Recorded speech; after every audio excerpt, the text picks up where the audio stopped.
Bismillahirrahmanirrahim. Saya Purnawarman, NIM 22811313008, kelas A27. Pada kesempatan kali ini saya akan berusaha untuk memaparkan sedikit mengenai pola sistem kemasyarakatan Cirebon. Sistem kemasyarakatan Cirebon, pola dan penghidupan masyarakat Cirebon terbilang unik, apalagi jika kita mengkajinya lewat sejarah yang mengakar pada nilai filosofis, politik, serta mistisme keagamaan yang berkembang di sana. Dalam pemaparan singkat kali ini, sejenak kita akan menelisik keragam budaya, sistem kemasyarakatan dan ritual siklus kehidupannya, serta sistem mata pencaharian dan ritual di sekitarnya, sistem kesenian, serta sistem teknologi yang berlaku dalam peninggalan sejarahnya. Di dalam poin-poin bahasan tersebut kita akan melihat bagaimana tokoh Sunan Gunung Jati menjadi sentral inspirasi peradaban masyarakat Cirebon hingga saat ini. Sistem kebudayaan Cirebon ini salah satunya ritual keagamaan berupa sawalan. Sawalan merupakan ritual yang dilakukan oleh masyarakat Cirebon di hari ke-7 bulan Syawal. Kebiasaan ini sudah dilakukan semenjak Sunan Gunung Jati atau Syekh Sarip Hidayatullah wafat pada tahun 1568. Selain untuk menghormati jasa Sunan Gunung Jati sebagai ulama penyebar agama Islam di Jawa, para peziarah juga berharap mendapat barokah setelah berziarah. Nah, mereka itu biasa berziarah dengan membawa kembang 7 rupa dan uang receh. Kembang 7 rupa mereka taburkan ke gerbang komplek bangunan makam Sunan Gunung Jati, yang kemudian nanti dipungut kembali dan dibawa pulang sebagai upaya mendapatkan barokah. Kemudian uang recehnya itu mereka sedekahkan sebagai upaya untuk memberikan kontribusi pembangunan serta pengelolaan komplek makam Sunan Gunung Jati. Kemudian ritus saparan. Saparan itu dari kata sapar, sopar di dalam Arab. Nah, di Cirebon itu masyarakat punya anggapan bahwa di bulan Sapar, terutama di Rebo Wekasan, yaitu Rebo hari Rabu terakhir di bulan Sapar, mereka punya anggapan Allah menurunkan bala bencana kepada masyarakat, sehingga mereka harus berupaya untuk melakukan ritual-ritual yang bisa memberikan keselamatan kepada mereka.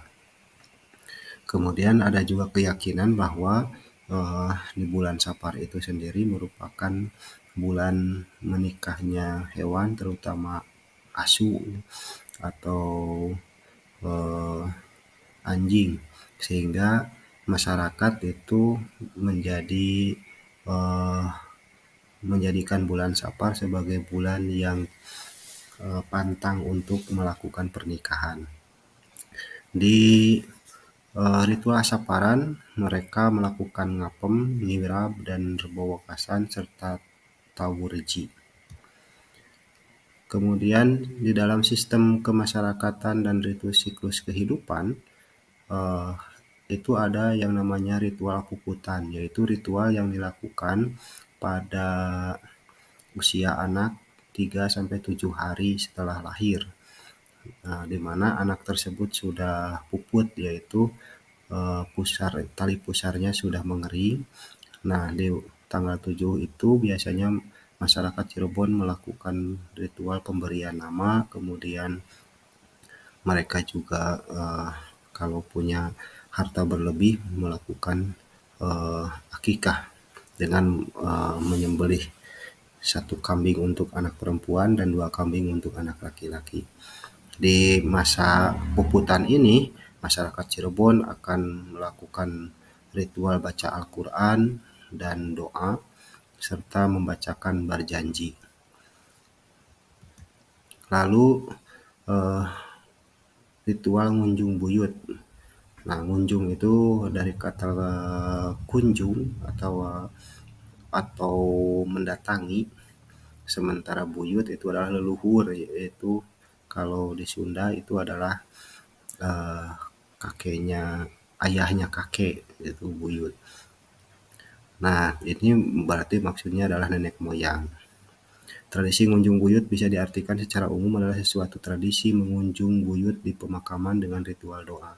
Tetapi doanya sudah diganti dengan berbahasa Arab dan ada tambahan perangkat khusus untuk menyempurnakan ritual tersebut. Misalnya dilakukan dengan cara berjamaah bersama dengan masyarakat sekitar dan membuat nasi tumpeng, ayam ingkung, serta berbagai makanan dan buah-buahan dan dibawa ke kuburan.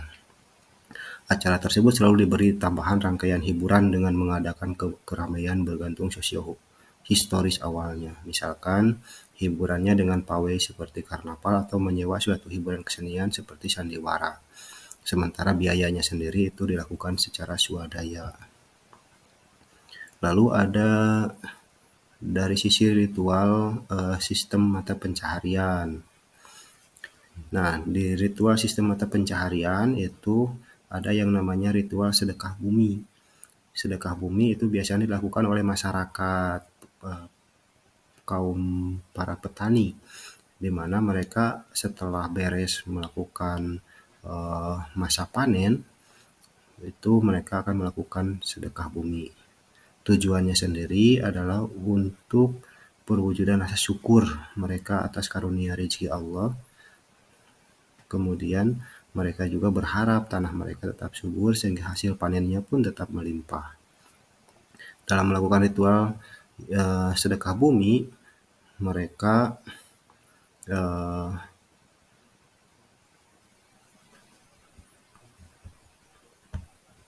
seperti biasa mengadakan bermacam ragam makanan yang kemudian mereka persembahkan dengan membacakan doa-doa tertentu.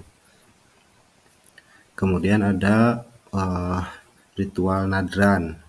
Ritual nadran kalau di Sunda, di wilayah Bandung itu kebanyakan adalah melakukan ziarah kubur di masa 1 Syawal atau Idul Fitri. Sementara kalau nadran di Cirebon itu ternyata merupakan ritual yang dilakukan oleh masyarakat pantai, yaitu mereka bersyukur kepada Allah atas tangkapan laut dengan cara mereka melabuhkan beragam macam makanan ke lautan, yang kemudian di dalam ritual tersebut juga mereka selain melakukan upacara di laut, mereka juga melakukan upacaranya itu di wilayah pemakaman Syekh Gunung Jati.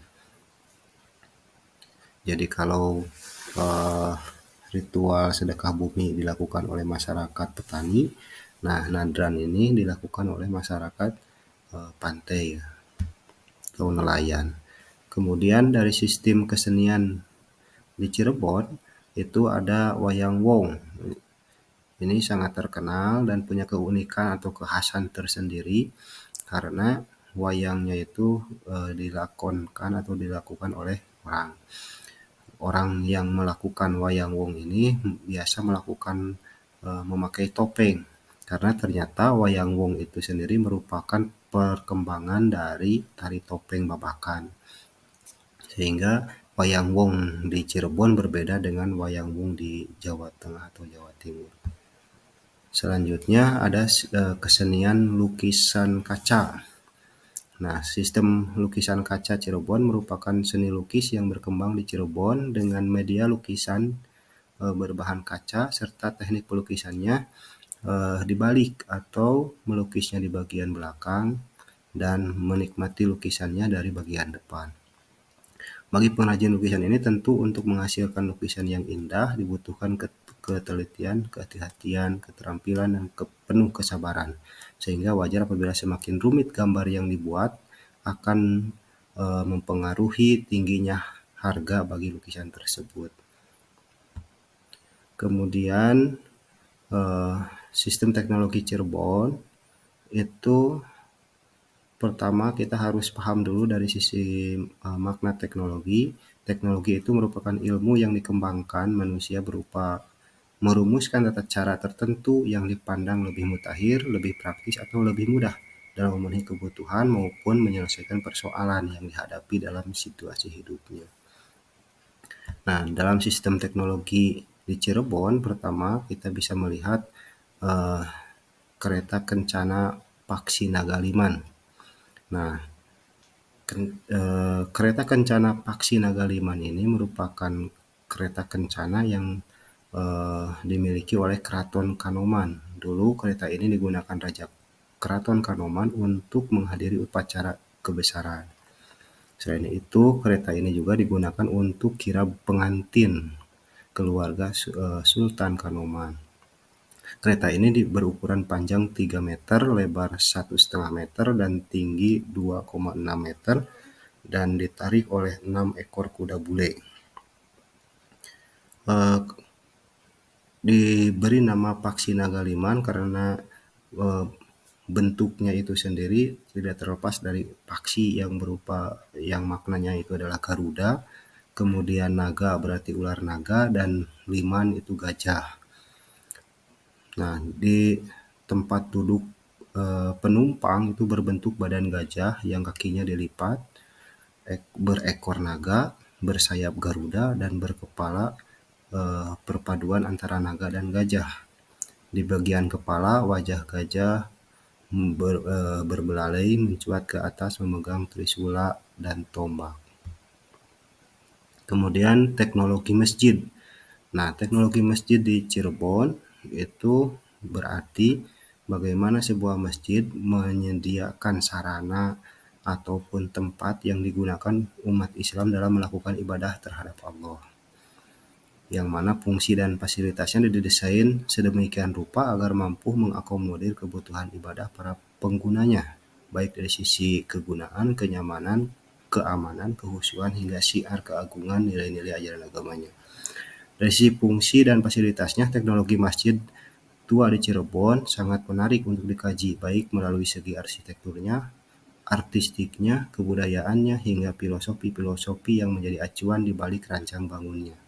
Setiap bangunan disediakan berdasarkan pada kebutuhan penggunanya, seperti adanya mihrab untuk posisi imam sholat, pawestren sebagai ruang untuk kaum perempuan, tempat wudhu untuk bersuci, dan sebagainya. Demikian presentasi dari saya. Semoga bermanfaat. Wassalamualaikum warahmatullahi wabarakatuh.